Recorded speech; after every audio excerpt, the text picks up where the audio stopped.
দুধ সেমাই রান্না করছি আজকে, পরিমাণে কম কিন্তু স্বাদের দিক থেকে হয়েছে অতুলনীয়। একদম অল্প সময়ে যদি কোনো ডেজার্ট আইটেম তৈরি করা যায় তা হচ্ছে সেমাই রান্না। যে কোনো সেমাই রান্নাই কিন্তু খুবই দ্রুত হয়ে যায় আর খেতেও কিন্তু অনেক মজার হয়।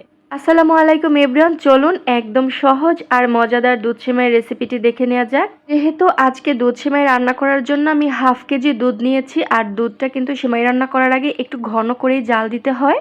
তো জাল দেওয়ার পরে কিন্তু হাফ কেজি থেকে অনেকটাই কমে গিয়েছে।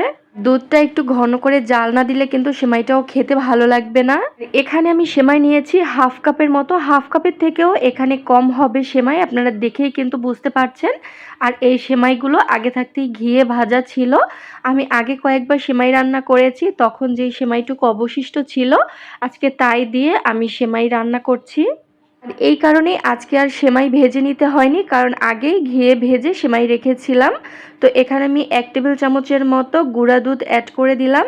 গুঁড়া দুধের সাথে দুধটা খুব সুন্দরভাবে নেড়েচেড়ে মিশিয়ে নিয়েছি। আর এখানে আমি 1 টেবিল চামচের মতো কাস্টার্ড পাউডার নিয়েছি। কাস্টার্ড পাউডারটা আমি এখান থেকে 2 চামচ পরিমাণ দুধ নিয়ে তাতেই গুলিয়ে তারপরে অ্যাড করে দিচ্ছি। কাস্টার্ড পাউডার দেওয়ার কারণে কিন্তু খুব সুন্দর একটি ঘ্রাণও আসবে, আবার দুধটাও একটু ঘন হয়ে যাবে, যেটা খেতে ভালো লাগবে সেমাই রান্না করার পরে। এই কারণে আমি অ্যাড করে দিয়েছি। আপনারা চাইলে কিন্তু নাও দিতে পারেন, আমার কাছে ছিল তাই আমি অ্যাড করে দিয়েছি।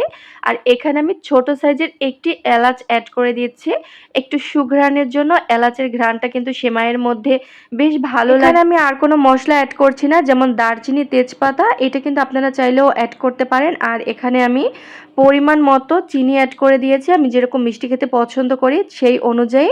তো দুধটা ভালো মতো করে জ্বালিয়ে নেওয়ার পরে করে দিলাম সেমাইগুলো। তো সেমাইগুলো দেওয়ার পরে আমি সাথে সাথেই আবার একটু নেড়েচেড়ে নিচ্ছি।